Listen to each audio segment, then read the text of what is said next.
para todo mundo. É um prazer estar aqui. Bem mais perto. Então, é um prazer estar aqui. Muito obrigado Daiane pelo convite.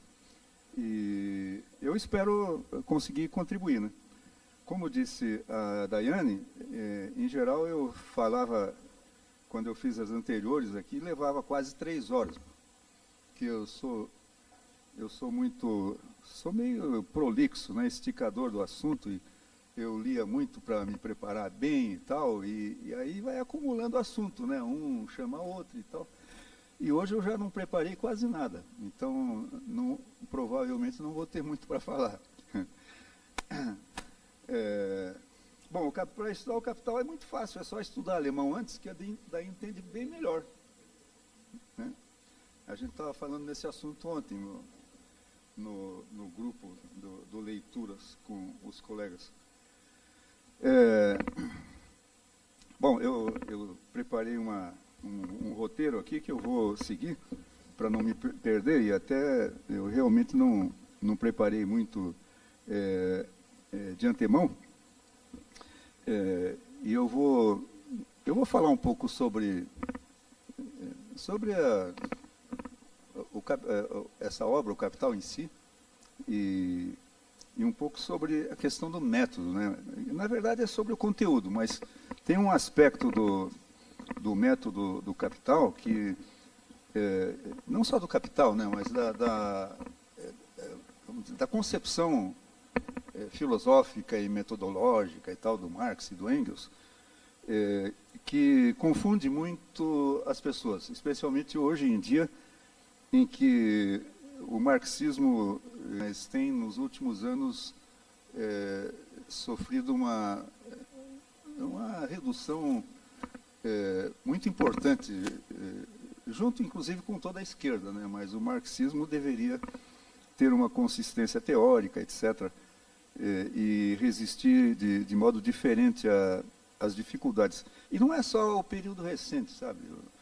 O marxismo aqui no Brasil começou com algumas debilidades e foi acumulando outras debilidades e,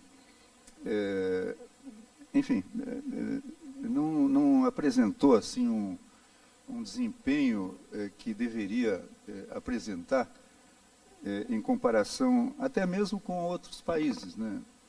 Eu vou dar um exemplo que eu dei ontem na nossa conversa. No Brasil, nós tivemos a primeira edição da tradução completa do Capital, que são 3 volumes, no ano que começou a ser publicada, no ano em que se comemorava o primeiro centenário da publicação do original em alemão do Capital 1.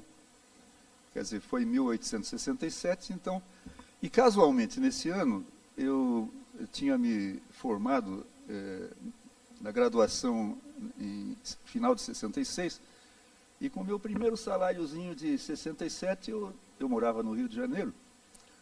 Eu disse, pô, na rural realmente, porque eu sou agrônomo de graduação.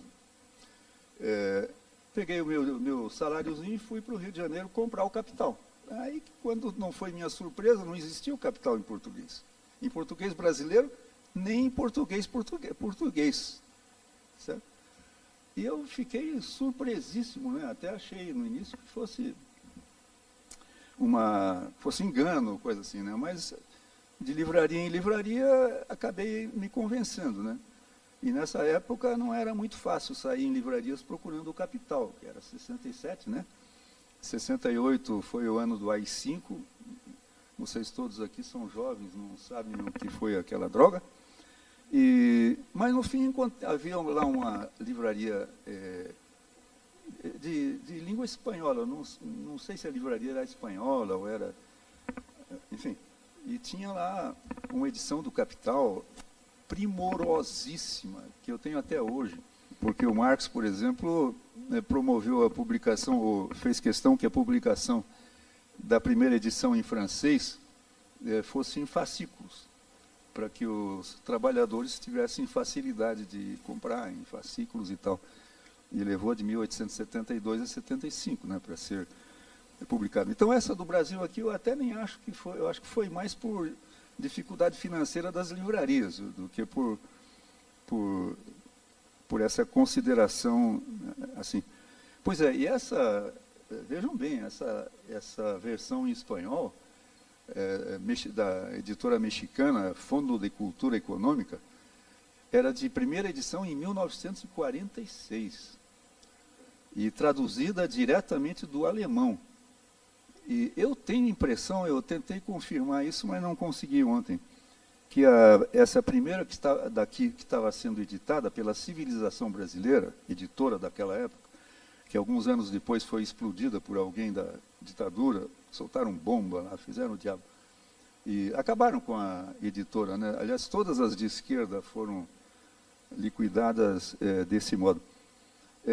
Então, talvez essa da Civilização Brasileira, não sei se alguém aqui sabe disso, tenha sido... Eu tenho a impressão de ter visto em algum lugar que ela tinha sido traduzida da versão francesa. E isso é muito comum no Brasil. Se vocês olharem textos marxistas mais antigos, em diversos deles aparecem... eles foram traduzidos de uma primeira tradução francesa. E tradução, é uma coisa... Tradução é uma coisa muito boa porque torna acessível a pessoas de todas as línguas, né? Obras importantes de uma determinada língua que as pessoas não conhecem e tal.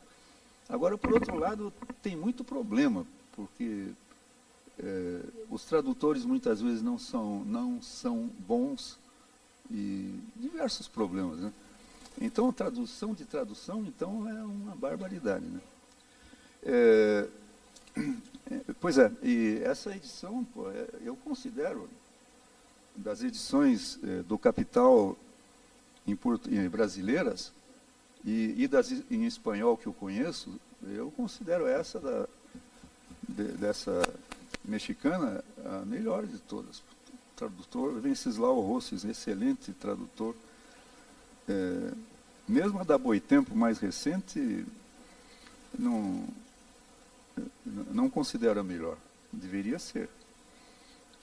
Bom, então isso já entrei em uma historiazinha do Capital, né? Inclusive a edição da Boitempo fez uma coisa que me deixou indignado, que foi traduzir mais-valia, que em alemão é Mehrwert, é mais-valia ou mais-valor, que é a mesma coisa. Alguém aqui fala alemão? Não. Bom, não adianta falar alemão, é falar português que é importante. Porque eu queria confirmação de que valia e valor é a mesma coisa, mas basta olhar a literatura um pouco mais antiga, brasileira, que valia está para todo lado como sinônimo de valor, né?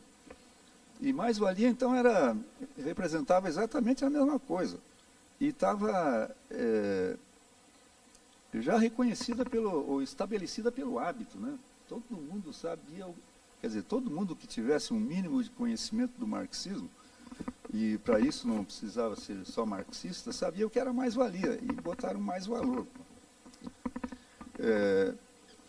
Naquela época eu disse, daqui a pouco vai chegar um estudante, um interessado jovem do marxismo, vai ler lá, tinha mais-valia, aqui tem mais valor, o que aconteceu? E vai acabar fazendo um artigo para discutir por que se passou de mais-valia para mais-valor. Como eu vi acontecer com uma autora importante francesa, que fez um artigo para discutir a diferença do conceito de capital financeiro entre o Marx e o Hilferding. Hilferding é um marxista alemão, comunista também, que tem um livro importante chamado Capital Financeiro, Finanzkapital, e o Marx não usa como categoria teórica capital financeiro, mas eu acho que a versão francesa do Capital, pelo que eu verifiquei, traduziu lá uma categoria chamada capital de comércio de dinheiro como capital financeiro. E essa marxista pesquisadora, muito importante, eu acho, muito respeitável e tudo, ela acabou fazendo um artigo para comparar as concepções do Marx e do e do Hilfering de capital financeiro. Pô, eu não tinha a comparação, né? E, bom, e agora também tem um autor que descobriu o socialismo capitalista na China, né? Que é o Jabur. E ele usa uma categoria que já andou na praça há uns 40 anos. Naquela época eu encontrei isso, formação econômico-social. Isso não existe no Marx. E a tradução vem da tradução. A tradução que em alemão é Ökonomische Gesellschaftsformation, que é formação econômica da sociedade.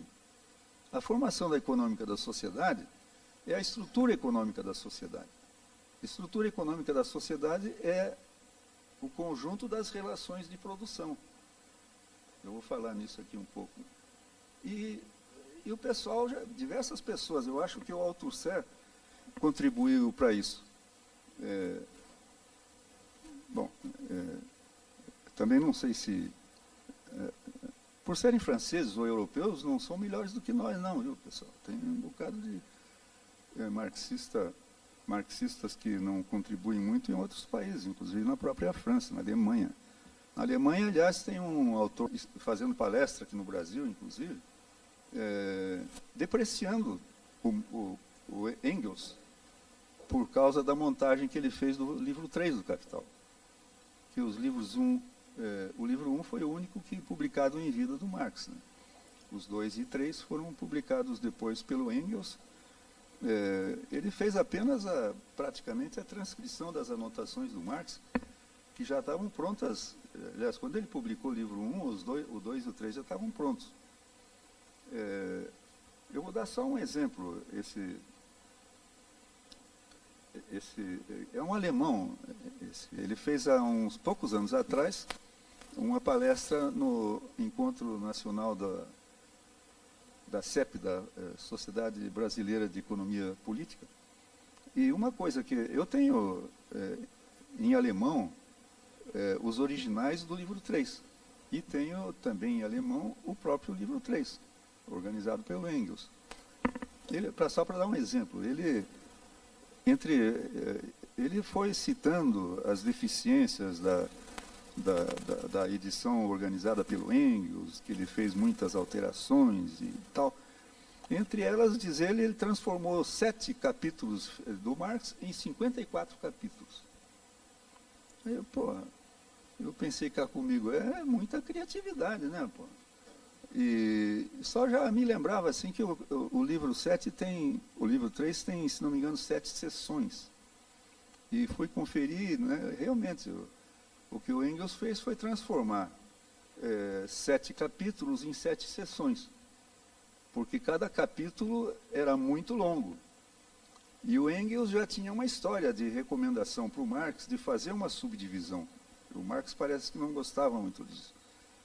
No livro 1, por exemplo, tem uma seção do valor lá, que é, se não me engano, do capítulo 1, que é a forma do valor, né? Capítulo 1, né? Forma do valor, que tem diversos subtítulos, que ajudam, não sei se vocês lembram, né? Lembra, né? Que ajudam bastante a gente a saber quando é que está passando de um conceito para o outro, né? E o Marx fez assim, Kranz. E o Engels e um outro amigo de ambos,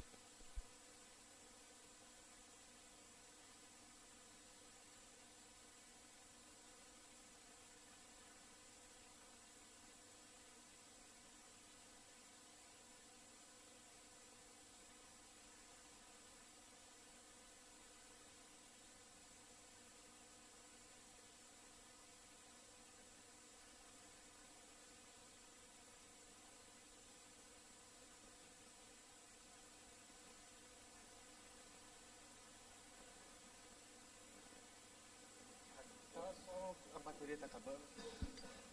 Mas a proximidade está legal? Bom, Então vamos ao assunto, né? Tá vendo? Como um assunto puxa outro, e o negócio vai longe, né? Eu queria primeiro perguntar o seguinte, alguém aqui já leu alguma coisa do Marx referente principalmente à filosofia e à economia? O resto, não. Levanta o bração aí. Bom, vocês aí eu já sei, né? Não precisa levantar o braço. Ah, legal. E alguém já leu alguma coisa do Capital? Bom, já tem alguns também. Não é a maioria, mas bom que a maioria que não leu vai ter a oportunidade de ler, né? E tomar conhecimento e tal. Bom, legal. Então não vou falar só para pessoas iniciantes. Que seria legal também, né? Porque quanto mais gente que não leu, como eu acabei de dizer, né? Antes de começar a falar, eu queria dizer três coisas. A primeira, que eu acho que é muito importante no marxismo, é que toda fala, o texto de alguém que não seja o Marx ou o Engels sobre a teoria deles, é só uma interpretação. Começando pela minha, que eu vou fazer aqui, obviamente. Né? Então, como o hábito de estudar as obras do Marx, por exemplo, de filosofia, e o Capital está muito rarefeito. Aliás, nunca foi muito forte, infelizmente, isso eu não estou falando como crítica aos marxistas, porque tivemos muitos e heróicos marxistas no Brasil, que sacrificaram, inclusive, a vida, etc., né?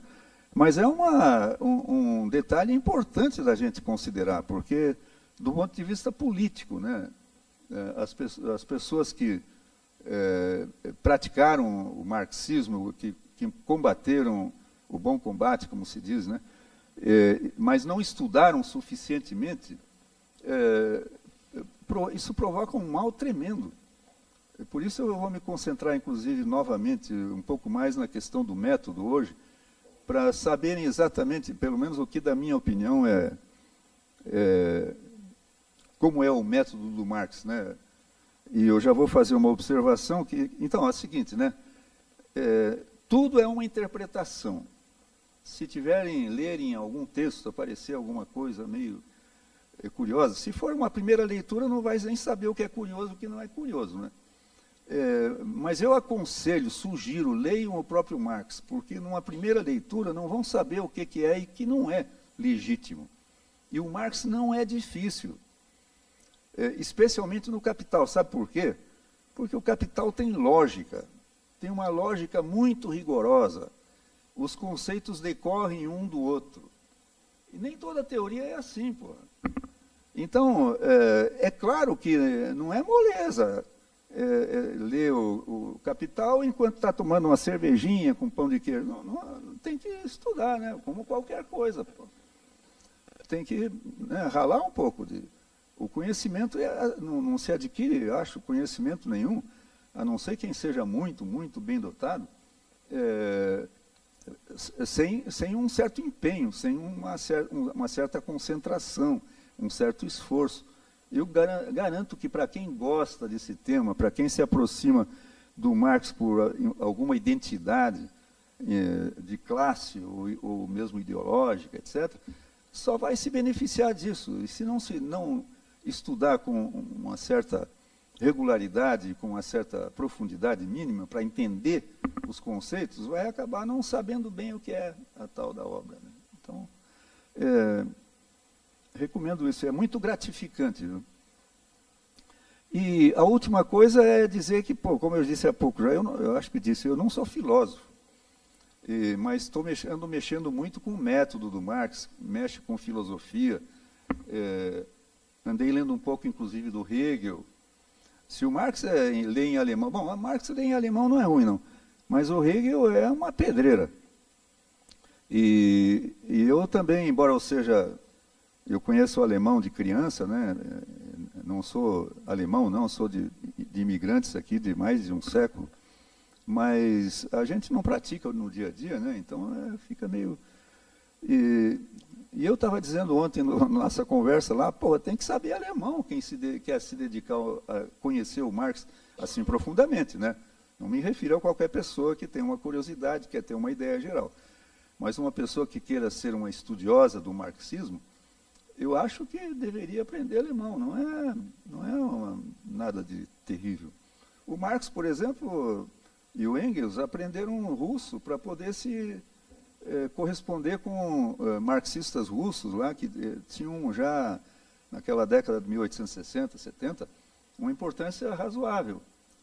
Tanto que a primeira edição em língua não original, em não alemão, do Capital foi russo, foi na Rússia, em 1872, junto com a segunda edição em alemão do Capital do livro 1, né? Então, também é uma coisa gratificante, e para quem vai ter que enfrentar, se for estudar o marxismo, academicamente inclusive e tal, né? É muito bom, seria muito bom, poderia pegar essas tropeções que alguns dão por aí. Bom, então, eu vou começar por, mais ou menos, embora eu já tenha dito um bocado disso, em benefício dos que estão aqui, vão pela primeira vez tomar conhecimento do que é o Capital, e do que é o marxismo, e especialmente a eles que eu dedico a exposição e que eu acho que a gente dedica, né, esse curso. Obviamente que aqueles que já conhecem alguma coisa ou mesmo que conheçam muito são muito bem-vindos, até se a gente conseguir fazer um debate, alguma coisa assim, né? Agora, os filósofos que tem aqui, eu já sei pelo menos de uma filósofa, não me aperte muito nesse campo não, que eu não sou filósofo. Agora, eu tenho uma desculpa, viu? Uma vez, há muitos anos já, tanto que eu nem sei mais quem disse isso, mas não foi gente desqualificada, não. Que quem se interessa muito pelo método são dois tipos de pessoa. Os filósofos que se aproximam da pesquisa prática e os pesquisadores práticos que se aproximam da filosofia, né? Então, os dois se encontram aí no meio do caminho. Então, vai ter uma certa deficiência na filosofia, ou muita, né? E outro vai ter uma certa deficiência na pesquisa, na teoria, né? Então, o Capital, eu já tinha dito há pouco, né, que foi publicado em 3 volumes, e ele faz parte da principal linha de estudo e pesquisa, etc., do Marx, que foi a chamada economia política na época, né? E ainda em alguns lugares se chama. Economia política, que eu saiba, não se refere a nada de economia com política. Então, as pessoas podem achar que não, Marx era pelo proletariado, etc., pela revolução e tal. Não é isso. Segundo também não me interessei em fazer uma grande pesquisa sobre isso, mas a origem, dizem, é a seguinte: originalmente a economia se referia à chamada economia doméstica, em que o doméstico não é necessariamente a economia do lar, né? Era a economia da região, interna de uma região. E com o desenvolvimento do capitalismo, especialmente, o comércio internacional começou a crescer, quer dizer, as relações entre países, né, comerciais. E então começaram a surgir os temas econômicos, né, relacionados com essas relações econômicas entre países. E a esse ramo da economia que teria se passado a falar em economia política.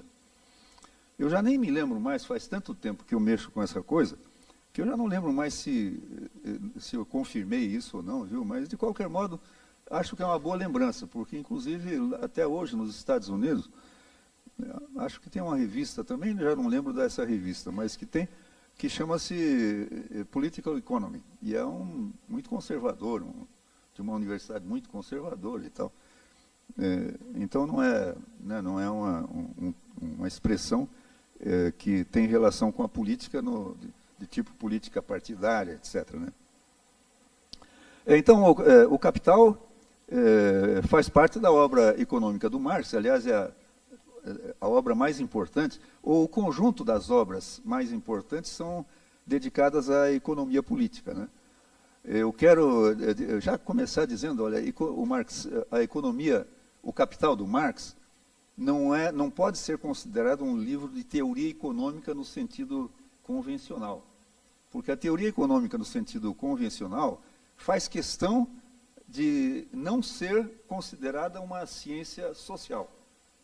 Ela faz questão de ser considerada uma ciência com base quantitativa, que expressa tudo em matemática e assim por diante. A teoria marxista, do Marx, econômica, é especificamente uma teoria social, porque ela é uma teoria das relações sociais, especificamente no campo econômico, das relações econômicas, que são as relações de produção. O Capital trata das relações econômicas entre os indivíduos na economia capitalista.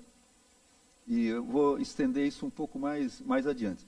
Então, são as relações de produção, que é aquela coisa que eu falei há pouco, né, das relações, dessa como é que é? Formação econômico-social chamada, né, que não é formação econômica da sociedade, que é a estrutura das relações de produção. Então, cada categoria teórica do Capital, do Marx, dessa obra, o Capital, é expressão de uma relação entre os indivíduos, uma relação de natureza econômica entre os indivíduos. Então, assim, por exemplo, o valor, o preço, a taxa de juros, assim por diante, são todas categorias que fazem parte das relações de produção. Também são chamadas relações sociais de produção e distribuição. Em que distribuição não é a distribuição dos produtos como o pessoal da Shopee faz, vai nos prédios entregar e tal. É a distribuição do produto, do valor produzido entre o salário, entre o trabalhador e o capitalista, e o lucro, e o banqueiro, o juro, e assim por diante. Essa é que é a distribuição. Pode-se usar também a distribuição nesse sentido das mercadorias, mas aí tem que ser especificado, né? Essa distribuição das mercadorias, eu acho, embora tenha um pouco de superposição, é interessante ser chamado de circulação. As mercadorias circulam, né? De mão em mão e tal, né? Do produtor para o comprador, para o intermediário, para o outro e tal. Bom, então, o Capital é a obra máxima do Marx, né? E do marxismo mesmo. E tem diversas outras obras econômicas do Marx que também são importantes, mas elas todas fazem parte dessa conceitualmente falando, assim, né, teoricamente, dessa obra, o Capital e das suas categorias e assim por diante.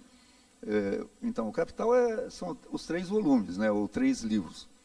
Então, vejam, são 3 volumes porque são 3 temas, 3 partes diferentes da teoria das relações econômicas. O primeiro volume é a produção, o livro 1. Eu digo que o livro não é o volume, porque no Brasil, por exemplo, tem 7 volumes, né, mas são 3 livros. Porque o livro 1 é dividido, em geral, em duas partes, e o livro 3 pode ser dividido em 3 partes, né? Então, quem faz isso são 3, 4, 6, né? Que é o da civilização brasileira. Da Abril, que é, na minha opinião, das brasileiras, a melhor tradução, inclusive foi feita por pessoal de língua alemã, não alemães, né, mas alemães aqui de Brasil, como eu, né, que vivem aqui no Brasil, mas são descendentes de alemães, então aprenderam alemão em criança e tal. Então, isso, né, é bom fixar isso. O livro 1 é só a produção, o livro 2 é a circulação das mercadorias, o capital comercial, etc., o comércio, né? E o livro 3, o Marx diz, é a economia no seu conjunto, né? Então, o mais, talvez melhor dizendo, é como as categorias teóricas dos livros 1 e 2 se expressam na realidade. Então, a mais-valia vai se expressar como lucro, surge a taxa média de lucro, surge a taxa de juros, o capital bancário, que não está, por exemplo, no livro 2, apesar de ser também uma parte capital. Aliás, o capital bancário é capital comercial, né? E a renda da terra, por exemplo. A renda da terra é uma curiosidade do marxismo e do capital. Porque é uma coisa muito importante da economia, e especialmente no Brasil, por exemplo, sempre foi importante, desde que o marxismo chegou ao Brasil, e, por exemplo, desde que os marxistas fizeram sua aparição oficial com a criação do Partido Comunista do Brasil, na época, 1922, mas nunca os brasileiros se interessaram, os marxistas brasileiros se interessaram por renda da terra. Nunca, não tinha. E aqui no Paraná, por exemplo, eu me lembro quando eu cheguei no Paraná, porque eu estudei a renda da terra, bem estudado. Porque aí na renda da terra tem o seguinte, vejam só, no livro 3 do Capital tem umas 100 páginas, se não me engano, sobre a renda da terra. É um assunto extenso. E tem mais 3 volumes, uma obra do Marx em 3 volumes, chamada Teorias da Mais-Valia, que tem, se não me engano, umas 150 páginas sobre a renda da terra. E nunca houve no Brasil um estudo quer dizer, que eu me lembre, sabe, a pessoa que chegou, o marxista que chegou mais próximo, e que eu considero, na minha opinião pessoal, assim, um dos mais autênticos marxistas no campo teórico e político, foi o Caio Prado Júnior, que fez, inclusive, na década de 60, um livro. Era o dono da livraria Brasiliense, foi sempre um militante, família rica, mas gastou uma boa parte da fortuna se dedicando a estudar o marxismo. Foi para a União Soviética, inclusive, para conhecer em loco na década de 20. E, enfim, tem contribuições enormes. Ele fez, na década de 60, um livro chamado A Revolução Brasileira, que contestou uma história que castigou o marxismo brasileiro, especialmente os comunistas, que foi a história da revolução burguesa que estava por vir, o feudalismo na agricultura brasileira. E, é uma tristeza, viu? Em grande parte, pessoal, é porque também era difícil ter acesso à literatura, assim, né? Mas, se os mexicanos tiveram, como é que os brasileiros não iam ter? Né? Mas a dificuldade era grande mesmo. Eu, por exemplo, só consegui acesso ao Capital em alemão na década de 80, há 40 anos atrás. Né? E até então a gente suava para conseguir uma literatura razoável e tudo. Né? Hoje você clica lá até no Google, me dá uma saudade de antigamente, quer dizer, uma saudade se eu tivesse isso antigamente, né? Naquela época. E tem tudo, né? Bom, e assim também, por exemplo, sobre o capital, sobre o dinheiro, os marxistas brasileiros, geralmente no campo teórico, não respeitam a teoria do Marx do dinheiro, a teoria chamada do dinheiro-mercadoria. O dinheiro é uma mercadoria, não há o que discutir na teoria do Marx. Bom, eu fiz minha tese sobre isso, por isso que eu aumento o tom de voz um pouco na hora de falar. Mas ninguém fez uma contestação boa, com fundamento teórico. Uma hora já foi, eu não comecei meu assunto ainda. Bom, então, deixa eu...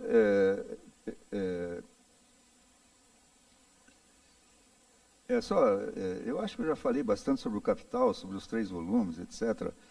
O primeiro em Vida do Marx, 2 e o 3 mais além, e depois disso vocês todos vão ver muito... eu queria falar um pouco sobre a questão da metodologia.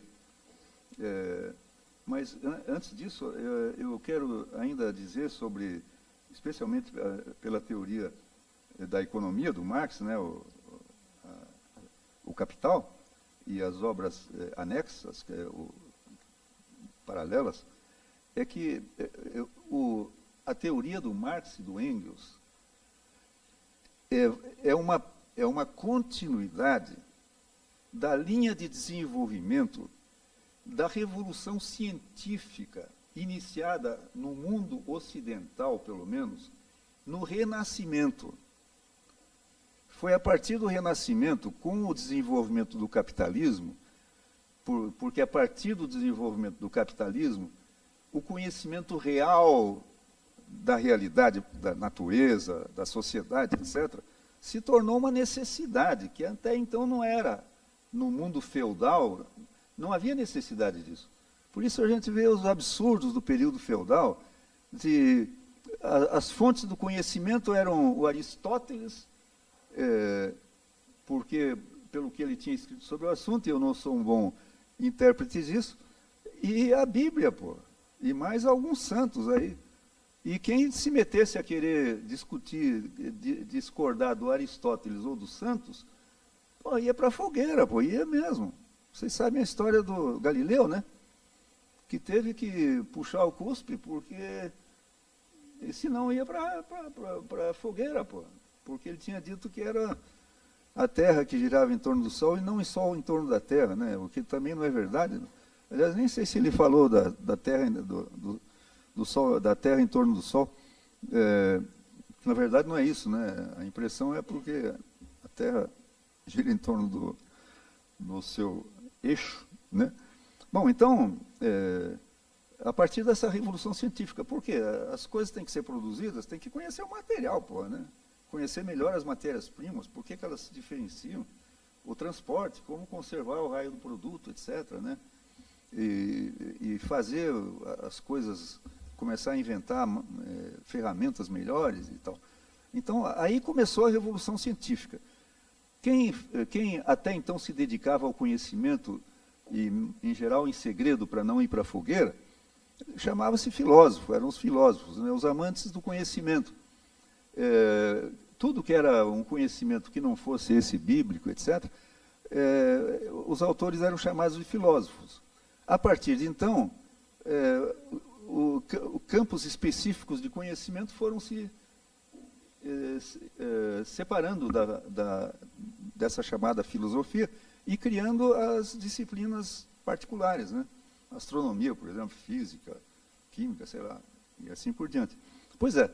Agora, a sociedade continuou sendo dirigida por ideias baseadas em superstições religiosas, Bíblia e outras religiões, né? E o que o Marx e o Engels, enfim, há diversas tentativas de fundar o conhecimento da sociedade em outra coisa, não foram bem sucedidas. E o que o Marx e o Engels fizeram foi criar uma filosofia fundamentada de uma concepção materialista da sociedade, das relações sociais, da origem da sociedade, da mudança, das leis de mudança da sociedade. Pode estar errado, em maior ou menor parte, mas tem o fundamento científico de ser uma concepção da sociedade de caráter científico, comprovável, ou com indicações comprováveis. Né? Tem muita coisa, né, em outros ramos respeitáveis de conhecimento que não são comprováveis facilmente. Né? Eu vejo, de vez em quando, até hoje, aparecer hipóteses do Einstein comprovadas, porque não havia elementos, né? Não havia equipamentos capazes de comprovar isso. Hoje começam a aparecer e tal. Na biologia tem muita coisa, né? Hoje em dia existe uma ciência, neurologia, que se chama, né? Neurociência, né? Que até hoje teve muita dificuldade em surgir, até, inclusive por preconceitos, né, de tipo religioso, etc. Então, a teoria do Marx e do Engels, a filosofia e a teoria, são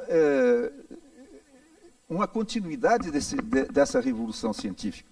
E isso a gente tem que prezar, e eu digo isso para fugir daquela vulgarização de que é uma ideologia, é a mesma coisa que qualquer outra ideologia e tal. Não é. Absolutamente não é.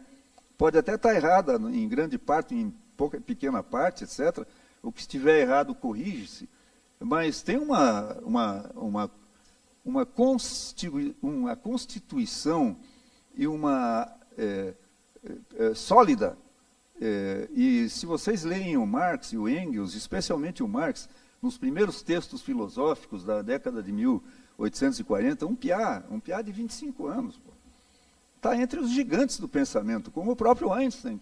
Começou também com a teoria da relatividade especial dele, né? 1905, eu acho. 25 anos, porra. O cara tinha, acho que de 25, E o cara lá da física do século XVIII, como é? Ou XVII, o Newton, também, nos seus 25 aninhos, são gigantes do pensamento. O Marx está entre eles, não tem dúvida, não é por partidarismo, né? É porque é mesmo, pô. Tanto que está aí até hoje. Né? Com o mundo inteiro só dando cacete, né? Vilipendiando. Né? Então temos na mão uma coisa preciosa. É preciso ter consciência disso. Bom, o que eu queria falar sobre o conteúdo.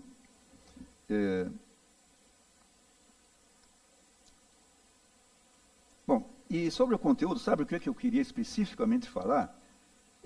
O lugar do capital dentro das categorias referentes às relações econômicas do Marx, dentro da filosofia e das teorias do Marx.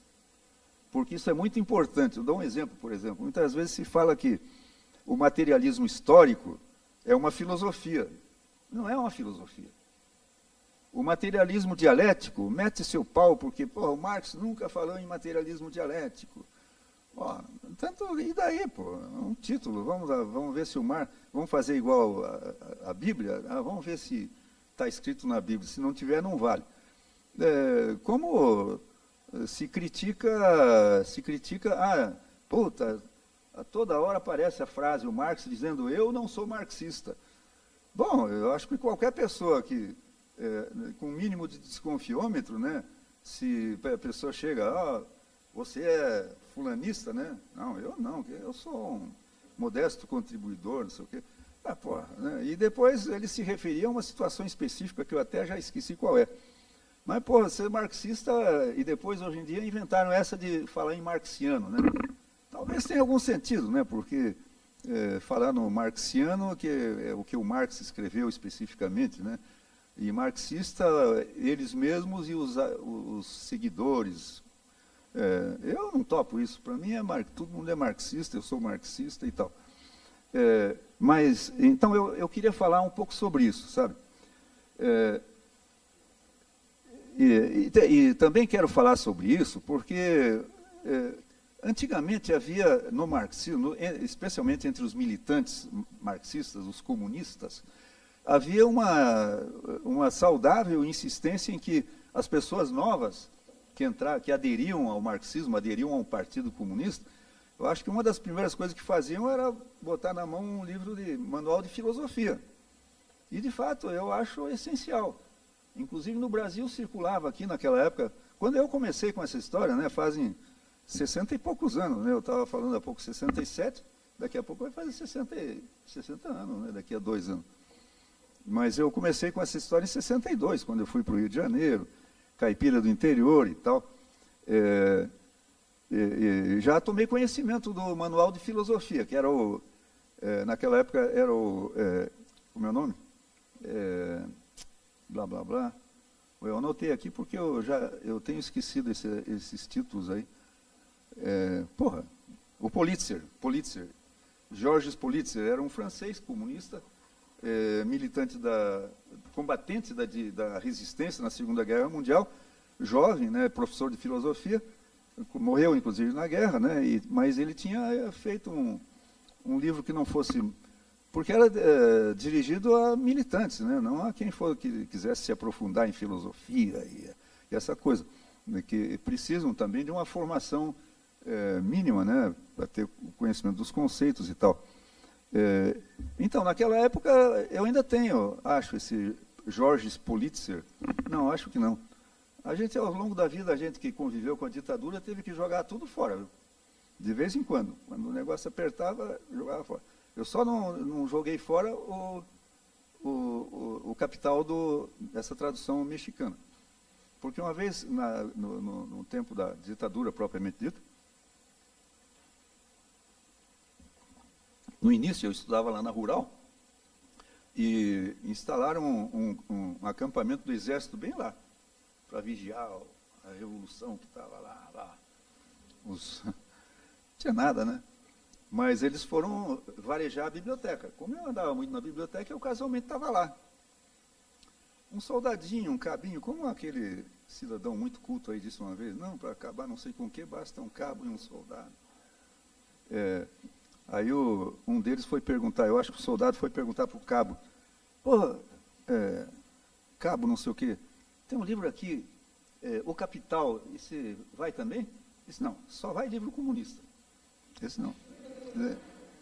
A partir daí eu achei, bom, até o Capital não custa, não tem problema nenhum, né?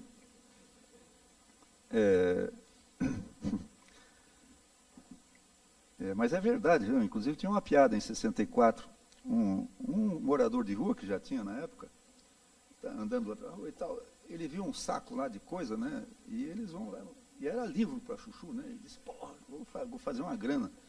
E nem olhou os títulos, né? Não sei se sabia ler. Estendeu um pano lá na beira da calçada e botou lá. Era tudo comunista daqui, de lá, socialismo, não sei o quê, revolução. Daqui a pouco passou um carro da polícia e levou ele.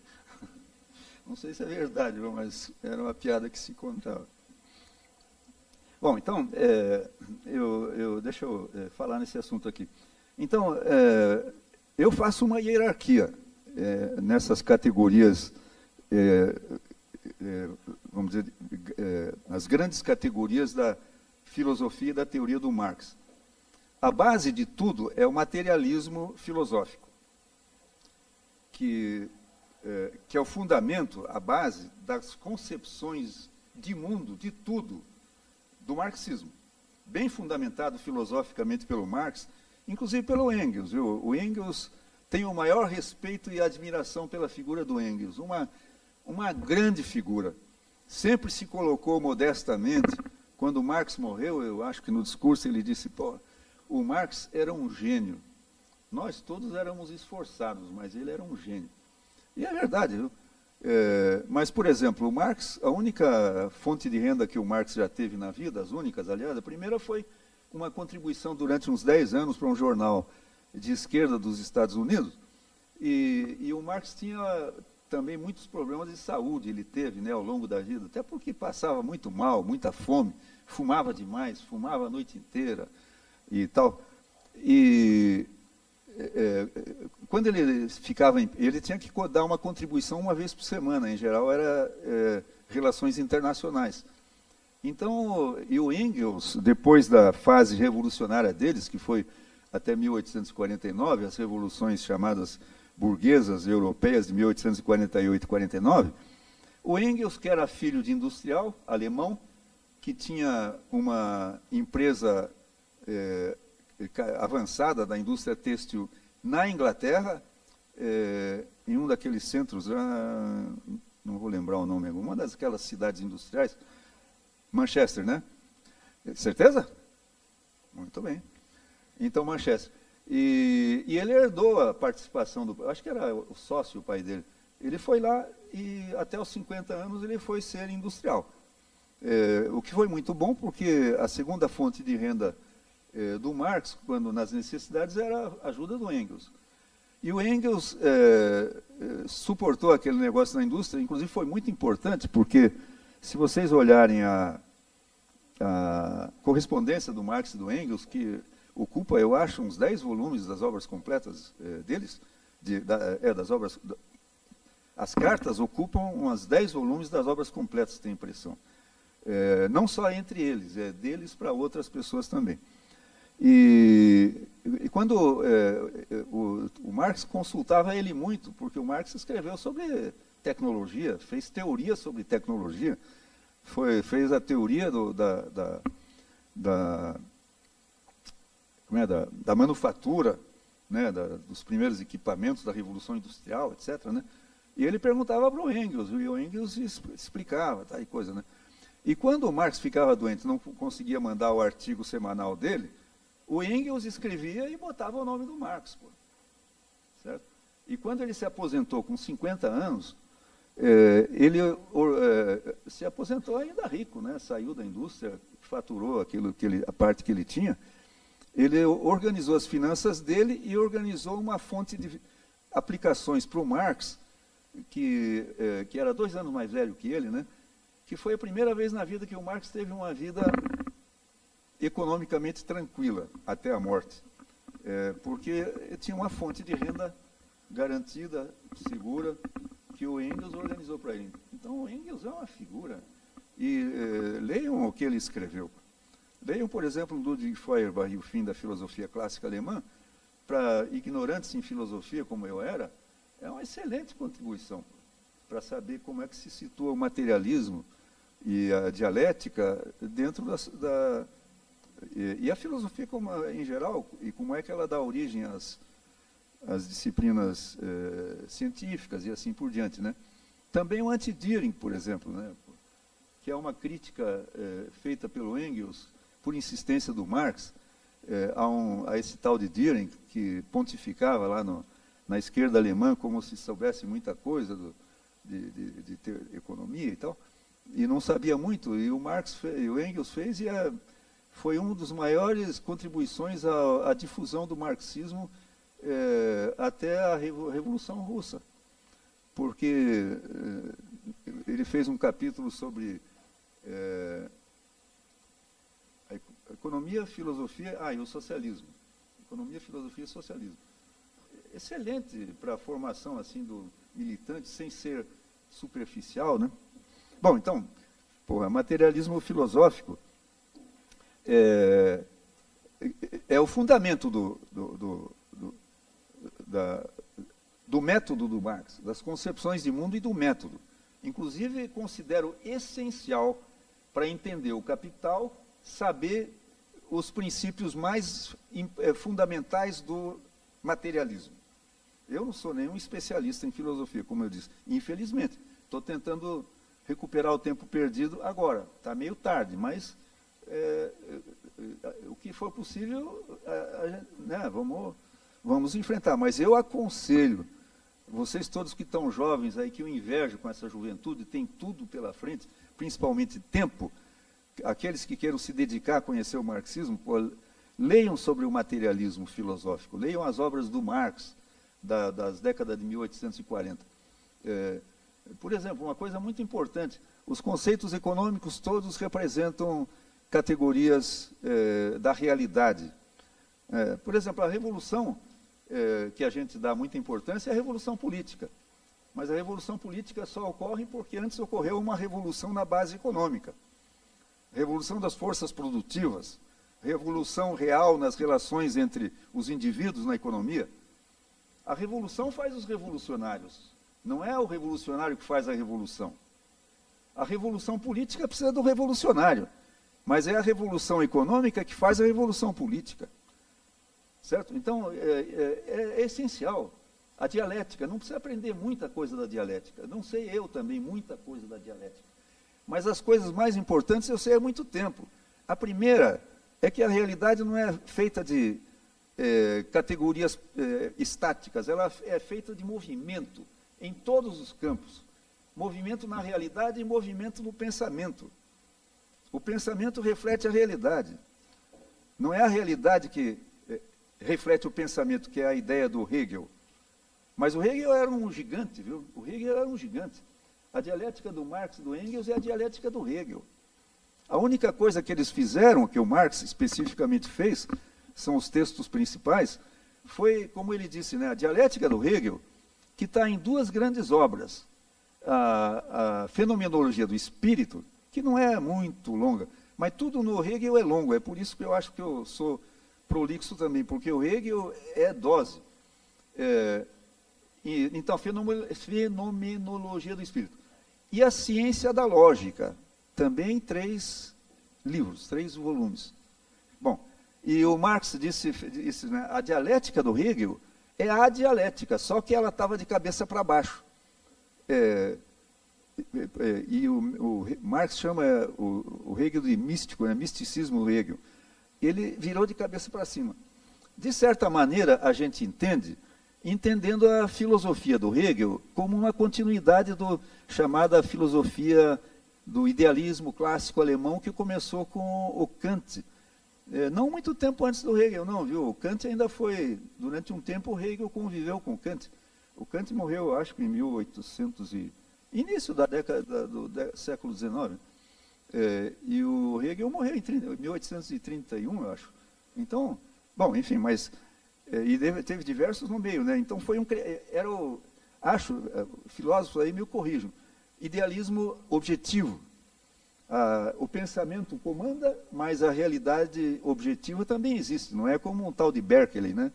Que a realidade é toda ilusão do pensamento, né? Aquele negócio do bispo inglês lá. Ela não está dizendo muito sim, não, então alguma coisa eu não estou falando meio errada. Mas é mais ou menos isso.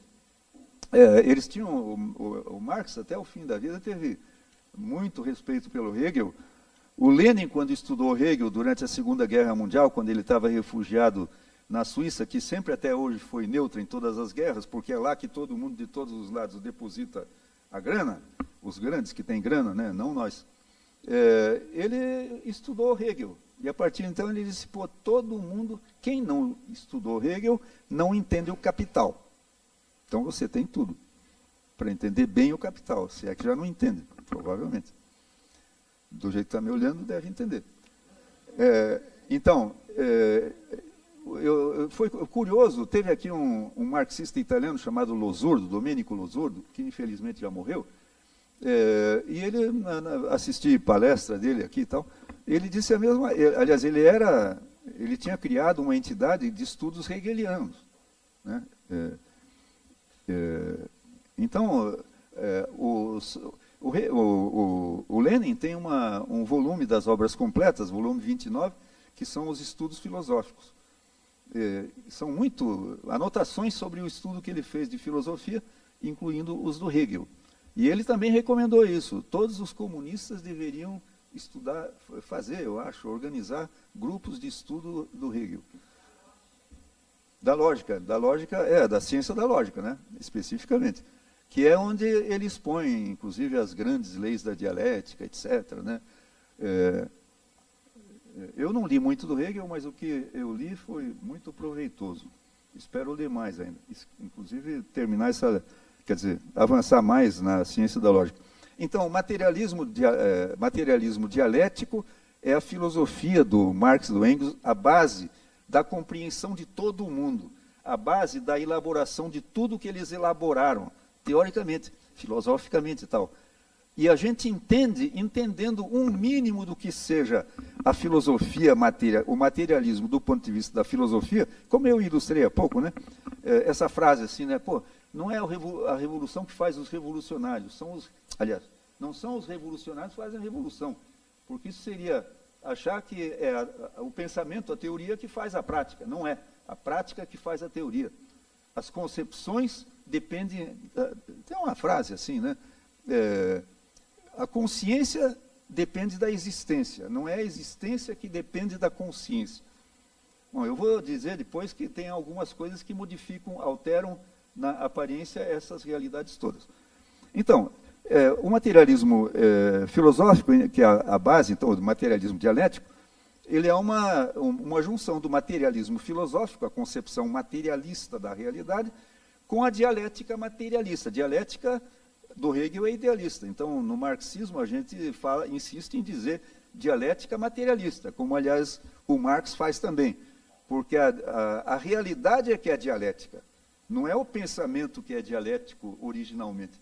O pensamento é dialético porque reflete a realidade que é dialética. E nem reflete propriamente. Tem um trabalho de elaboração da realidade pelo próprio conhecimento, né? Transformação em conhecimento. Que o Marx tem um texto chamado O Método da Economia Política, que é muito importante porque ele expõe o chamado método da abstração, que é o processo através do qual o ser humano, hoje em dia eu uso essa expressão, eu acho bem legal, reconstrói a realidade no pensamento. Porque o pensamento não é uma fotografia da realidade, é uma representação da realidade que resulta de um processo do pensamento que começa com a abstração. A abstração é geral. Né? A abstração é mais ou menos o seguinte, ó,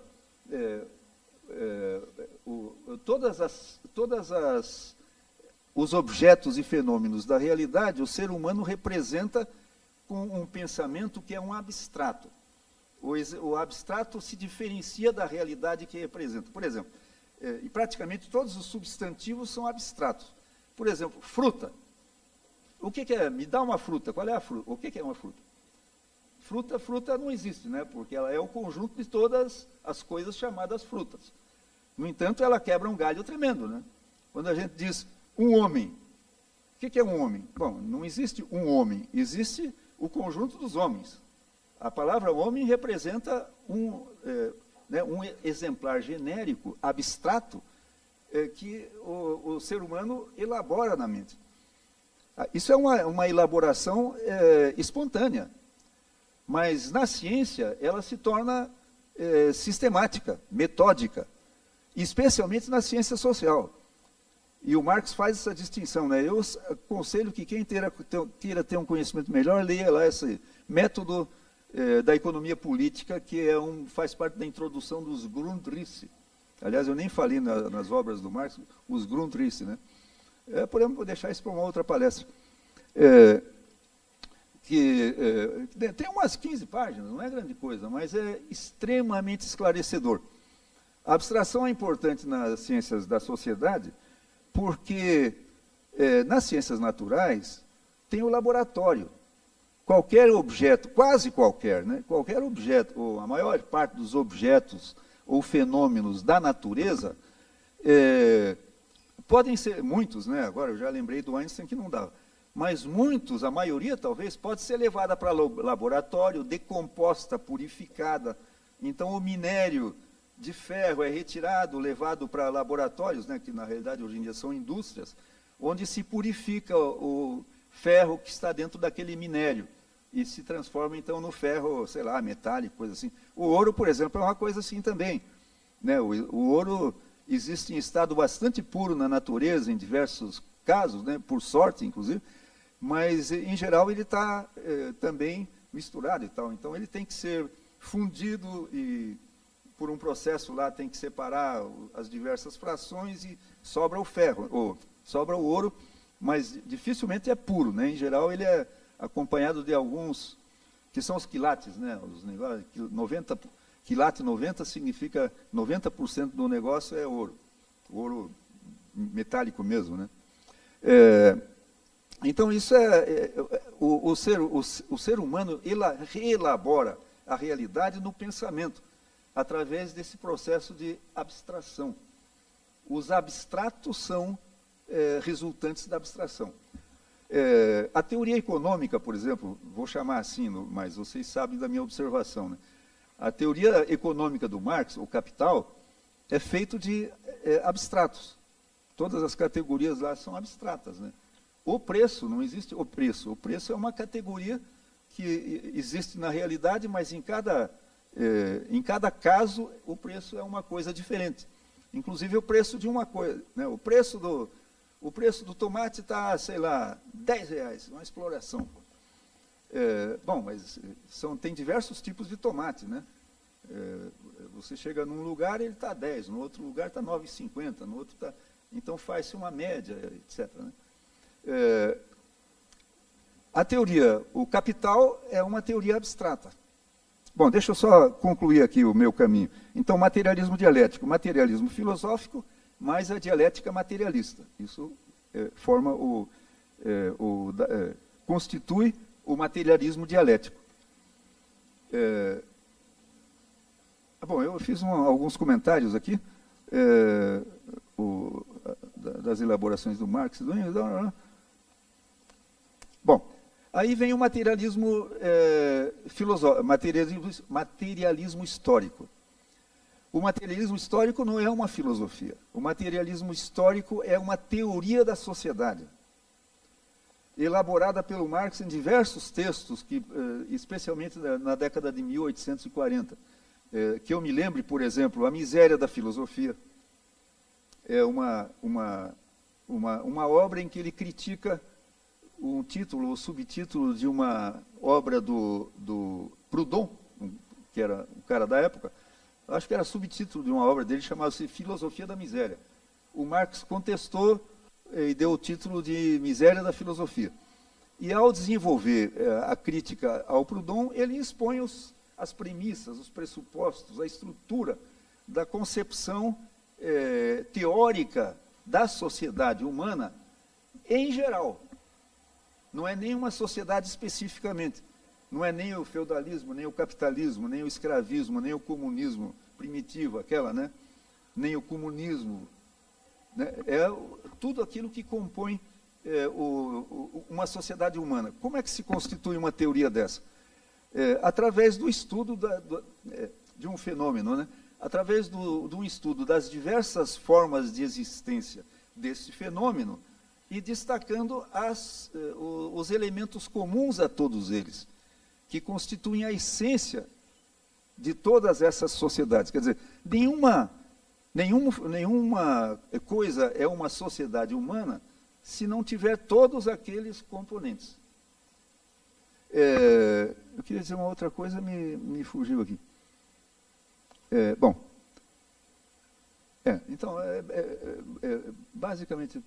sim, ao ler o Marx, vocês vão encontrar muito falar em determinações. Então, ele, quando fala no que é o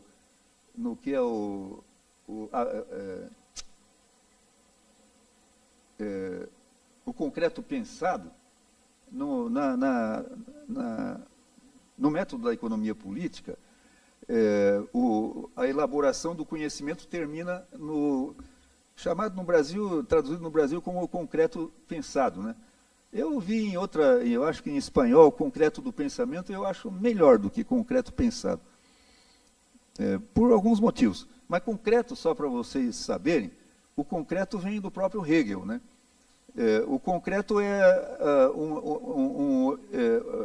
a realidade completa, a unidade de diversas coisas formando um determinado todo. Para o Hegel, o concreto era no pensamento, né? Porque ele era idealista.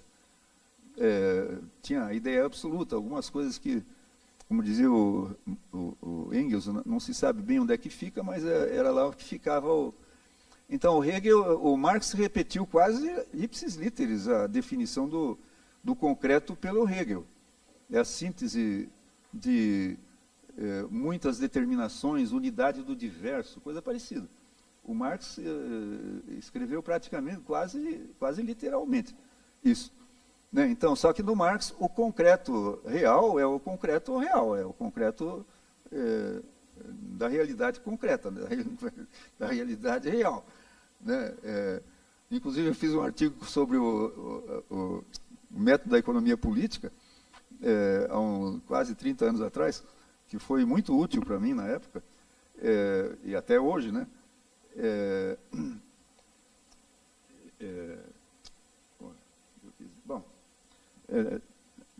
Bom, é isso, né? O Marx repete esse negócio, mas o importante é isso, né?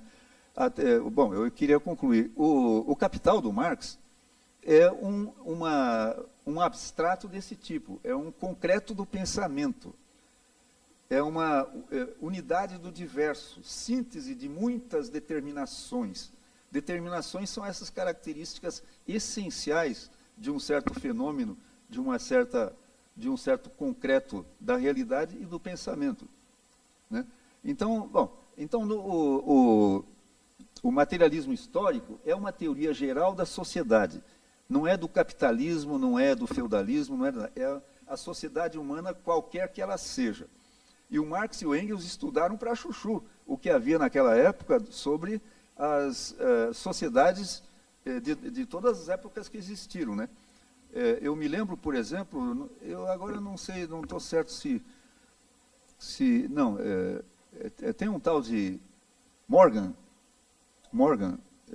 que era o Engels que cita muito num livro também muito importante do Engels, que é a origem da família, da propriedade privada e do Estado, que ele escreveu, como quase todos os livros que ele escreveu, depois que ele se aposentou da indústria dele lá e tal. E esse Morgan é acho que pode se chamar antropólogo americano, que viveu muito tempo com índios americanos, né? E então o Marx e o Engels discutiram isso, né?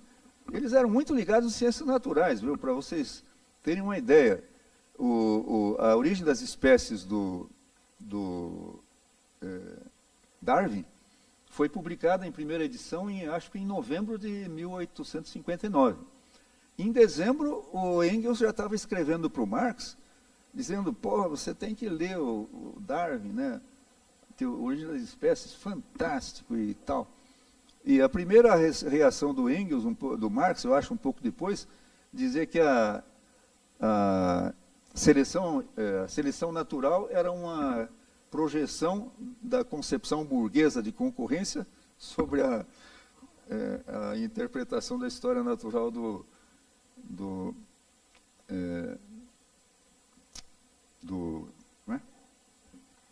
Darwin, né? Eu acho que depois ele se retratou disso. Bom, tem um livrinho, inclusive, não muito grande, não sei se é em português ou espanhol, mas sobre cartas de Marx e Engels, entre eles, né, de ciências naturais. Como tem outro de cartas filosóficas também, tem outro de cartas sobre o Capital, tudo muito importante de se ler também. Então, eu estava falando sobre os textos do Marx sobre o materialismo histórico. A carta a Annenkov, por exemplo, essa o Marx escreveu, se não me engano, em francês. Algumas coisas o Marx escreveu em francês, por causa dos destinatários.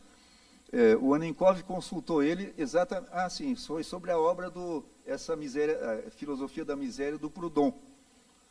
O Marx, então, respondeu para esse Annenkov, e essa carta dele é muito importante, porque é a primeira versão da miséria da filosofia, em que ele fez uma crítica mais metódica, mais sistemática ao Proudhon.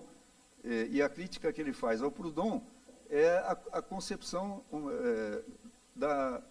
do materialismo histórico, da teoria da sociedade. Então, o materialismo histórico é uma teoria da sociedade, de qualquer sociedade humana. Então, conclui-se que, segundo a teoria do Marx e do Engels, que nesse aspecto pode ser talvez aperfeiçoada, né? Porque naquela época os estudos sobre a história antiga e tal ainda não eram tão volumosos, mas eu me lembro de o Marx e o Engels citarem os incas, por exemplo, a estrutura da sociedade incaica e dos astecas e coisas assim, né? Bom, e muitas outras, né? Eu me lembro que eles citam um tal de, não sei se era Moser ou Maurer, um tal de Maurer, estudioso de civilizações antigas também. Bom, então, vejam bem, materialismo histórico é uma teoria. Aliás, o prefácio da contribuição à crítica da economia política de 1859, lá onde tem a coisa da base econômica, da superestrutura, alguém já leu, etc., que faz parte da contribuição à crítica da economia política. Uma tradução no Brasil também é para a crítica da economia política, devido à forma como está escrito em alemão. Que de fato pode se traduzir assim, para a crítica da economia política. Então, lá tem em poucas palavras, não se impressionem com o fato de não ser um texto de 300 páginas, né? Porque dos filósofos gregos a gente não tem, de muitos deles, quase nada, a não ser, inclusive, algumas referências e tira-se muita coisa. O Marx fez uma tese sobre Feuerbach, por exemplo. Feuerbach foi um cara muito importante, o primeiro crítico materialista do Hegel, que são são 12 teses, cabem duas, mesmo com um tipo muito grande, não cabem mais de duas, não preenche 2 páginas, eu acho. Embora tenha um companheiro marxista português que conseguiu escrever um livro com 612 páginas sobre as teses do Feuerbach. Impressionante, viu? O Capital, o que é o Capital? O Capital é uma teoria geral de uma dessas sociedades que fazem parte do materialismo histórico, da teoria geral das sociedades. Quer dizer, uma dessas sociedades é a sociedade capitalista. A sociedade capitalista, como todas as demais, existe em diversos lugares, com manifestações em formas particulares a cada lugar, com circunstâncias particulares, com história prévia específica e assim por diante. Né? Então, o capital não é o capital nem da Inglaterra, nem da França, nem da Alemanha, nem de lugar nenhum. É a teoria geral do capital, abstrata. Por isso é que a gente chama de... a gente fala na abstração como um método de elaboração.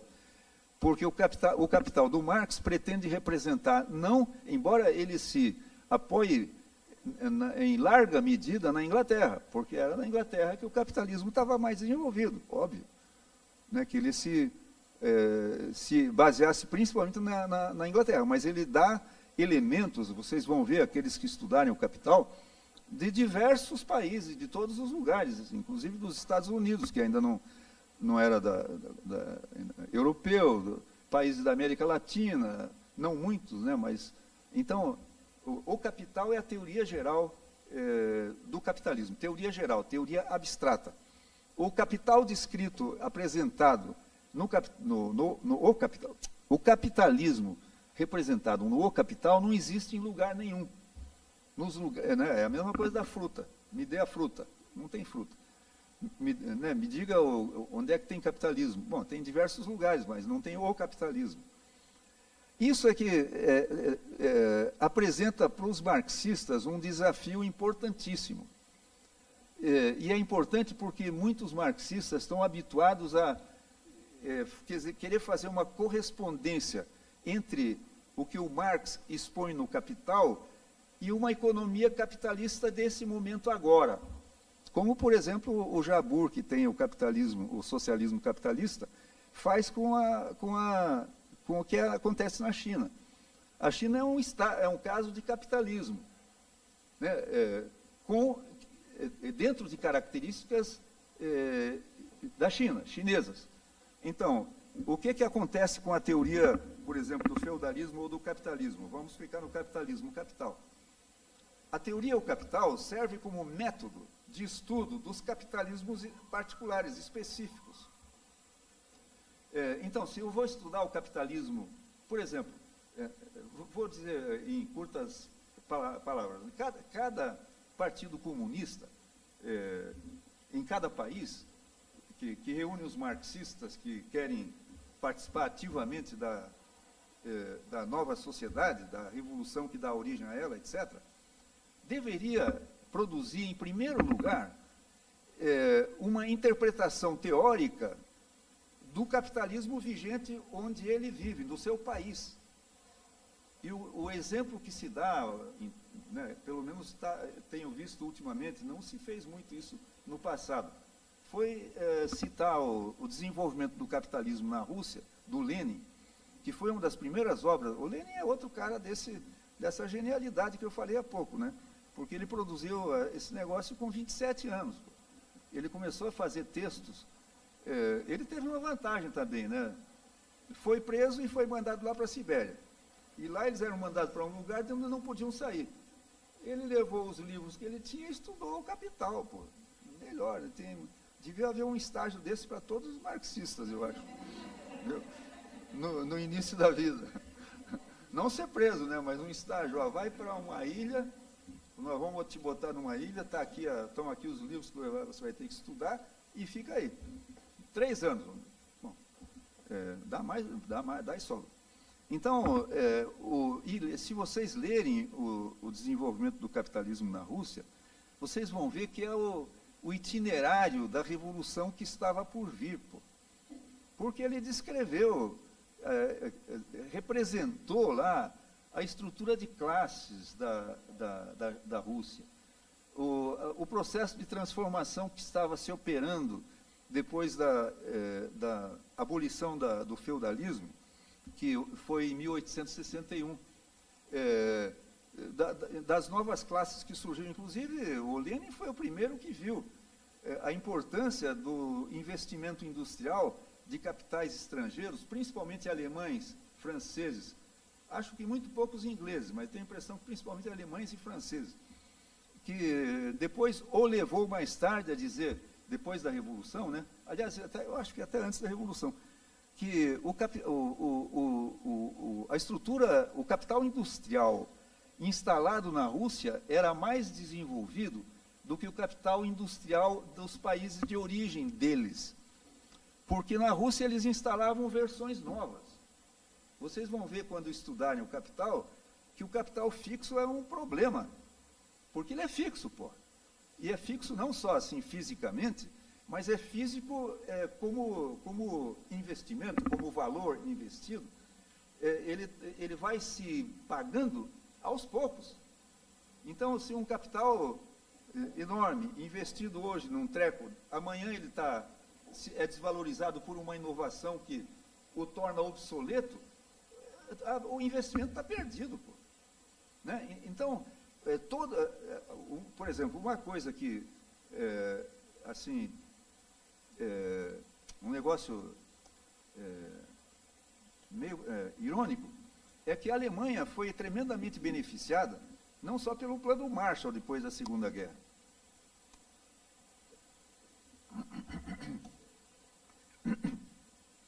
mas pelo fato de que os bombardeios sobre a Alemanha, que destruíram praticamente toda a base industrial da Alemanha, tornavam possível que a nova indústria que se estabeleceu na Alemanha, depois da Segunda Guerra, fosse toda na última palavra tecnológica existente na época. Pô. Eu vi uma vez um comentário sobre Paris, por exemplo. Os nazistas, me parece por insistência do Hitler, não deviam bombardear Paris. Aliás, não foi nem preciso, né, porque uma parte dos franceses se aderiu, né, pô. Aquela tal de República de Vichy, eu acho, né, um negócio assim. Vexame, né? Mas, enfim. E a Inglaterra não foi inteiramente destruída pelos bombardeios, porque era longe, tal, os aviões muitas vezes caíam antes, né, estava no começo essa história. Então, a Alemanha, a gente, desde logo depois da Segunda Guerra, a gente via nas fotos tudo novo, né? Aqueles arranha-céus novos, como a gente vê na China hoje. Né? A China, aliás, a China, em diversos aspectos, reproduz o pós-Segunda Guerra Mundial. Né? Inclusive no tipo do novo hegemon, né? Potência. Né? O que se diz hoje da China e as maravilhas que acontecem todo dia na China, depois da Segunda Guerra Mundial, era os Estados Unidos. Todo dia era uma maravilha nova. Todo dia a gente entrava em depressão cada vez maior. Né? Porque os caras vão para frente e a gente aqui só para de ré. Né? Infelizmente, viu? Puta, eu faço às vezes uma recapitulação das minhas 6 décadas de, um pouco mais agora já, de consciência política, porra. É só para trás, viu? É só para trás. O pessoal que diz que tá vendo, o socialismo morreu, o socialismo não dá certo. Olha a China e a Rússia. Eu pergunto para o pessoal, pô, como não dá certo? Quais são as duas potências que estão disputando com os Estados Unidos hoje? São as potências onde houve revoluções. Revoluções que destruíram as oligarquias que mantêm os países no atraso. Especialmente países como foi a Rússia, como era a China, como era o Brasil, e ainda é, né? O Brasil ainda é, né? Porque tá esses parasitas até hoje. Então, pô, como é que o socialismo não dá certo? A revolução socialista é necessária, pelo menos, para se tornar um capitalismo decente do ponto de vista tecnológico. Né? Agora, a gente aprende com as revoluções que... aliás, pô, era só o entusiasmo revolucionário que fazia a gente esperar que, se fizermos uma revolução, nunca mais vamos voltar para trás. Mas o capitalismo não se estabeleceu desse modo. O próprio Marx cita isso, né? Os diversos países onde, em cada um dos quais se estabeleceu, se desenvolveu um elemento daquelas determinações que seria uma característica essencial do capitalismo como concreto, como totalidade, unidade do diverso, síntese de muitas determinações, que foi, no final das contas, a Inglaterra. A manufatura apareceu aonde? Na Holanda, pô. Não foi na Inglaterra. A Inglaterra fornecia lã para as manufaturas holandesas. O grande papel inicial da Inglaterra, pô. Não foi a indústria, a primeira industrial. O comércio internacional, as finanças. Qual foi uma das grandes origens das finanças do capitalismo? Sabe qual foi? As finanças do Vaticano.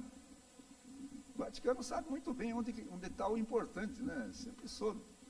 Então, naquela época, havia o dízimo, né? Todas as igrejas da Europa inteira, o cristianismo foi a igreja do Império Romano, né, pessoal? Foi a fonte da arrecadação do próprio Império Romano. Né?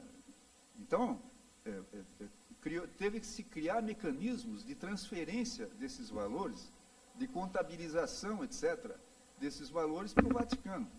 Chama-se as finanças do Vaticano. Foi uma das origens das práticas contábeis, etc., né? Das conversões monetárias, porque, né, o ouro, na época não havia ainda um equivalente geral, né? Mas quando começaram a aparecer, eram o ouro e a prata, né? E naquela época, bom, a prata foi majoritária até que se descobriu a América.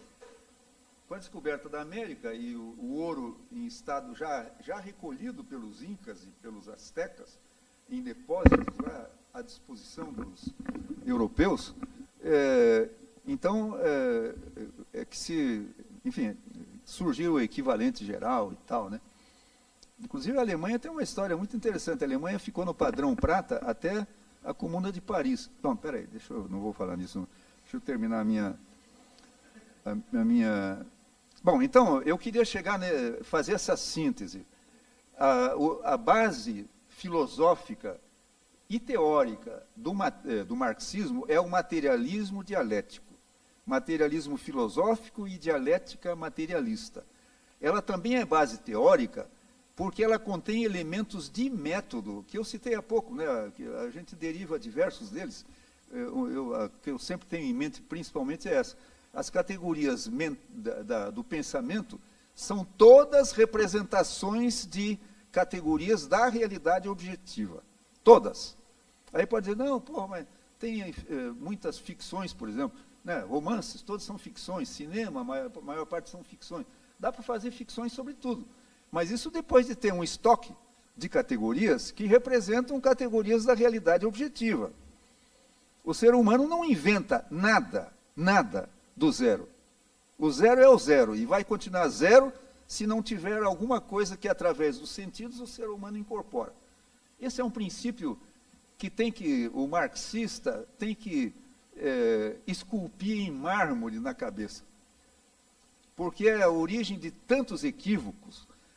Porque pode-se, inclusive, dar 1 milhão de exemplos de coisas que nasceram da cabeça. O Einstein, por exemplo. A teoria da relatividade foi o Einstein, da cabeça dele. Não, o Einstein foi uma cabeça genial que juntou todas as coisas que vieram desde 1870, se não me engano. Eu até lembrava alguns nomes, principalmente alemães, eu acho, mas também ingleses, que deram os passos que tornaram possível a elaboração da teoria da relatividade especial. O Einstein realmente teve o intelecto, né, um QI do tamanho de um bonde, né, como esses outros que eu citei, quem foi que eu citei? O Darwin, o cara lá do... Bom, enfim, já esqueci. Minha memória, depois da Covid, viu, deu uma droga. E também um pouco da idade, né? Mas a idade é menos porque estou pronto para diversas ainda. Espero. Até dá um tropeção, né? estou querendo não, ainda leio de vez em quando. Eu li há pouco tempo atrás uma parte daquela filosofia do direito do Hegel. Porque o Marx tem uma introdução à crítica da filosofia do direito do Hegel que é um primor. Você já leu? Introdução?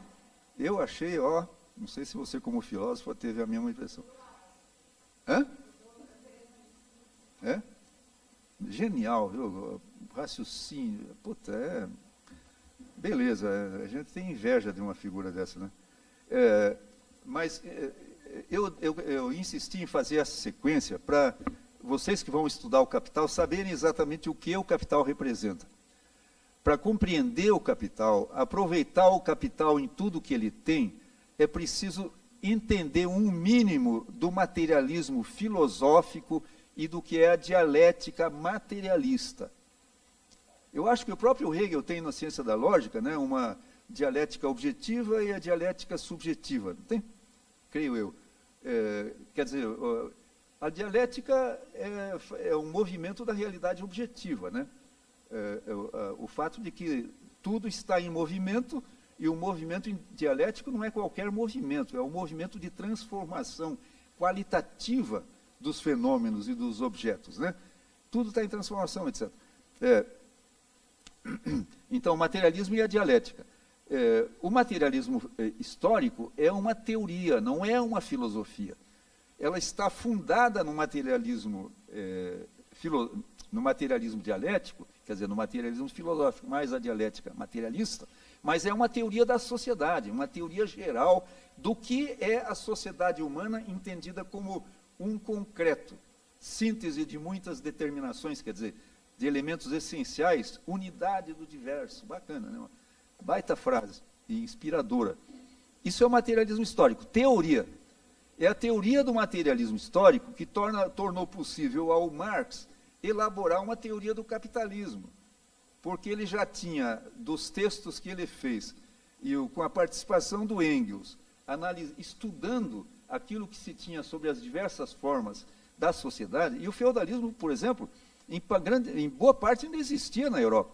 Então, informações sobre o feudalismo ainda havia muitas, que não era o caso, por exemplo, do escravismo, da transição, por exemplo, lá e tudo, né? Embora o Engels tenha feito nessa origem da família e tal, que é a transição do chamado comunismo primitivo para a primeira sociedade baseada na propriedade privada, que foi o escravismo, né, especificamente na Grécia, sobre a qual havia diversos elementos. Mas então, o Capital do Marx é a elaboração da teoria geral do capitalismo com base nos elementos que ele já tinha da teoria da sociedade em geral, ou da teoria geral da sociedade, que é o materialismo histórico. Agora, a outra coisa do capitalismo é que é uma teoria geral, que eu gostaria que vocês firmassem e fixassem isso bem.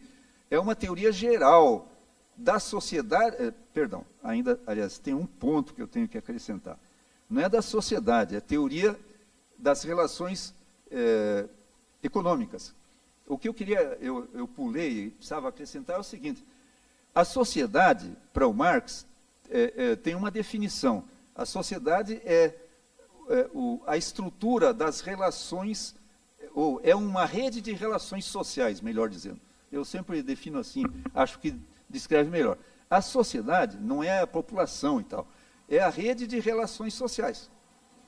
Então, as relações sociais que formam uma sociedade, e é o que ele expõe no prefácio da Contribuição à Crítica da Economia Política, essa de 1859, essa rede de relações se divide em duas. A base econômica, que é o conjunto das relações econômicas que estão representadas no capital. Essa é a base econômica, quer dizer, no capitalismo é no capital, né? A base econômica. Sobre ela se erge uma enorme superestrutura, etc., que são os reflexos no campo do conhecimento, do pensamento, dessas relações todas. Então, eles também chamam, em poucos lugares, mas chamam ele, o Engels, as relações ideológicas. Então, vejam, as relações sociais que compõem uma sociedade, no caso do capitalismo, são as relações econômicas, que é a tal da Ökonomische Gesellschaftsformation, que traduziram por esse esdrúxulo formação econômica e social, que é o conjunto das relações econômicas, expostas pelo Marx, estudadas e expostas no Capital. Então, o Capital é a representação teórica da base econômica, das relações econômicas do capitalismo. Mas não é a representação das relações ideológicas. Tudo que diz respeito ao pensamento, ou que requer uma atividade mental do pensamento, está na superestrutura. A ideologia em geral, a cultura, as leis, os partidos políticos, a literatura, a cultura em geral, né, filosofia, isso tudo faz parte da superestrutura. O Engels tem diversos escritos sobre isso, e especialmente interessante isso, né, contestando a ideia de que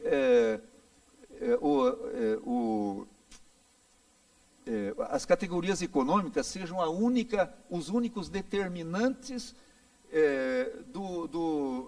de uma sociedade, no seu desenvolvimento, do desenvolvimento da sociedade. Não é, porque os elementos da superestrutura também influenciam o desenvolvimento da sociedade.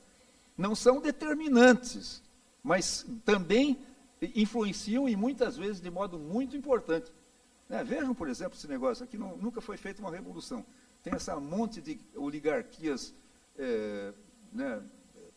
prejudiciais, criminosas, inclusive, etc. Isso tudo influencia pra caramba.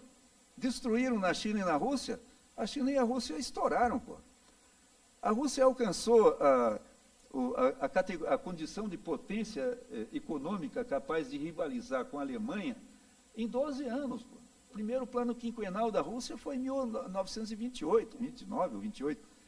E foi até 29, eu acho. E foi até 1941, foi quando eles já estavam preparados. Pô, né? Então, a China a mesma coisa. Imaginem essa montanha de riqueza que os trabalhadores de um país como o Brasil produzem e que se flui para os bolsos improdutivos dessa turma, especulação, esbanjamento, isso tudo concentrado em um órgão estatal que usa tudo isso para um planejamento sistemático, metódico do desenvolvimento econômico. Não há quem segure um país, pô. Não precisa ser muito grande. Né? Então, é tudo isso que nos mantém para trás. Então, vale a pena ler, viu, os textos do Engels e o próprio Marx tem textos importantes sobre o papel dessa superestrutura. Bom, eu acho que era isso o principal que eu queria... Está fazendo 2 horas. Que eu queria dizer para vocês. Como eu não olhei mais as minhas referências, eu acho que eu vou esquecer. Aliás, tem uma coisa interessante aqui, viu? A última frase que eu coloquei, não vou deixar de falar. Porque a discussão do método do Marx,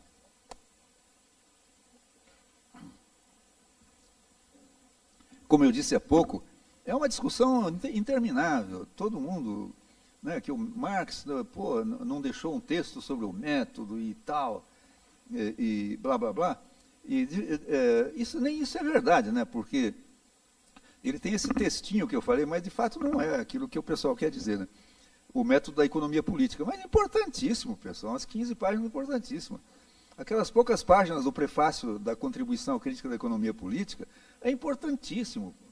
A miséria da filosofia e a tal da carta ao Annenkov, inclusive essa contribuição à crítica, sei lá, a crítica da teoria do direito do Hegel, importante para burro como método. Eles têm outros textos, pô. Por exemplo, a importância da abstração, eu me lembro, tem uma segunda seção de um dos outros escritos deles, talvez seja a Sagrada Família, que tem o título de O Método, e desenvolve principalmente É a Sagrada Família ou uma outra lá? Bom, tem a ideologia alemã também. Enfim, tem diversos textos em que tem seções, alguns chamam até capítulos, sobre o método. Pô. Sobre a abstração, ninguém tem o direito de ignorar, porque é o método da economia política que é basicamente o desenvolvimento do processo de abstração pelo Marx, do processo de conhecimento, né, que ele divide em duas partes, né, do concreto para o abstrato, do concreto real, né, para o abstrato, e não é o concreto aquele, tá, assim, é que pode ser isso, né, o concreto para o abstrato e depois do abstrato para o concreto. Quer dizer, na primeira fase, o ser humano separa as diversas categorias, vai criando categorias teóricas que representam as categorias da realidade objetiva e tal, e forma um mundo de conceitos, de abstratos. Depois ele sintetiza isso tudo numa reprodução do concreto real, só que pensado, não com os elementos do concreto real, porque os que não interessam ficam de fora, e os demais são reduzidos a abstrações, e ele forma o concreto do pensamento, né? Síntese do diverso, unidade do diverso, né? Síntese de muitas determinações, o essencial, a essência da coisa, né? A essência do capitalismo está no capital. Pois é, mas sobre o método, então, o Engels, aliás, o Lenin, essa é joia. O Lenin disse lá, o Marx não nos deixou um texto, né, chamado O Método e tal, mas nos deixou o método do capital. Mas qual é o método do capital, né? Aí o Marx tem lá, aliás, o prefácio à primeira edição do Capital em alemão é um texto metodológico. O pós-fácio da segunda edição alemã é mais longo, é profundamente metodológico.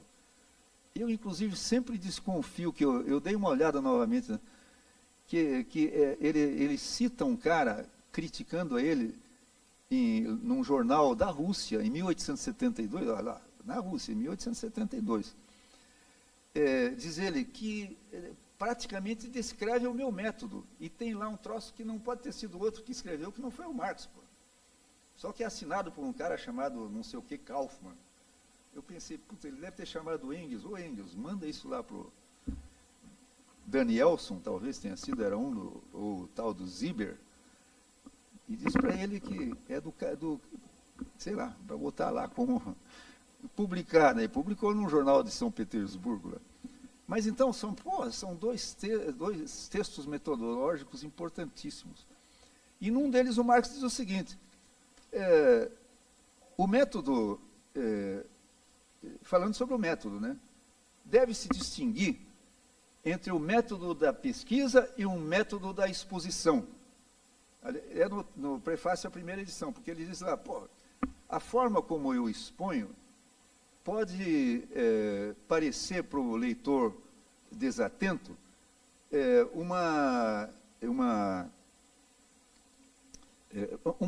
um pensamento pré-concebido. Por exemplo, dizer assim, as sociedades... deixa eu ver, como é que eu posso... Bom, depois eu lembro alguma coisa. Mas, diz ele, por exemplo, começar com uma categoria, né, vamos supor em biologia começa, bom, a natureza se divide em animais, vegetais, não sei o quê. O reino animal se divide nisso, naquilo. Isso parece uma construção a priori, né? Mas não é a priori. Cada seção dessa foi agrupada depois que se identificou diversas espécies, animais ou vegetais, com características idênticas e tal, que fazem parte, podem ser agrupadas sob um tal nome. Tem diversos problemas dessas classificações, porque tem as divisas entre duas, tal, que dá. Mas, enfim, a construção é de baixo para cima. Mas, uma vez construída, a exposição é de cima para baixo. Né? Os livros de biologia não vão começar, tem o bicho tal, o bicho tal, o bicho tal, o bicho tal, o quê? Esses todos juntos dá o bicho tal. Aí, mas tem o bicho tal, não vai, né? Então ele disse, o método de pesquisa começa de baixo para... Ele não diz isso, eu estou dizendo, mas ele disse que o método de pesquisa se distingue fundamentalmente do método de exposição. A minha exposição pode parecer, eu estou falando as minhas palavras agora, pode parecer a priorística, como se eu partisse de coisas a priori, mas não é, é porque é a forma de expor. Eu já, antes de expor, eu pesquisei. O que eu estou expondo é a forma expositiva do processo de aquisição do conhecimento. Então, eu lembrei do Lenin, né? Digo, porra, o Lenin achou que o método está lá no Capital. Primeiro, ele não disse qual é o método, né? Isso é um problema, porque não é fácil. Se você, eu sei dizer isso de experiência própria, não estou chutando. Para a gente reconhecer os pontos em que o Marx está adotando princípios metodológicos, de método dele, específicos do materialismo filosófico, da dialética e assim por diante, categorias abstratas, categorias teóricas, categorias concretas e tal, a gente só identifica depois de ter um mínimo de conhecimento do que é a filosofia, do materialismo, do que é dialética materialista, do que é o materialismo histórico, né, da sociedade e tal. Então, é um negócio, né, a coisa vai se complicando. Não é tão fácil como o Lenin colocou. E eu não estou depreciando o Lenin, não. O Lenin é uma das figuras que, para mim, está eles lá no céu e o resto no inferno.